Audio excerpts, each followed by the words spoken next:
So beautiful. Pure chiffon saree collection is here in 2D shades. ఒక sari colour combination చూసుకోండి, అసలు ఎంత lovely ఉందో కదా.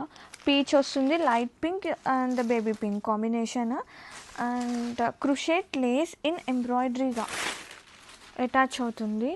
అస్సలు ఉందండి శారీ, డబల్ వీవింగ్ లైక్ వస్తుంది శారీ. విత్ ఇన్ సెల్ఫ్ మనకి వర్క్ అనేది శారీ త్రూ అవుట్ కూడా, అండ్ కాంట్రాస్టింగ్గా embroidery work and both side మనకి క్రుషేట్ లేస్ అనేది మంచి డిజైనర్గా వస్తుంది. అస్సలు ఎంత లైట్ ఉంది, ఇలాంటి శారీ సాఫ్ట్ వేరింగ్ లుక్ అద్దరిపోతుంది. అండ్ బ్లౌజ్ చూస్తే కనుక మనకి సేమ్ సెల్ఫ్ వస్తుంది, విత్ స్లీవ్స్కి బోర్డర్ వస్తుంది. అండ్ ఒక్కసారి చూడండి వర్క్, ఒకసారి క్లోజప్ వ్యూలో చూపించు. కొంచెం లైట్గా వర్క్ అనేది చాలా యూనిక్గా ఉందన్నమాట కాన్సెప్ట్ అనేది. And sari all over beautiful shades, and sari మొత్తం ఇలానే వస్తుంది. And have a look.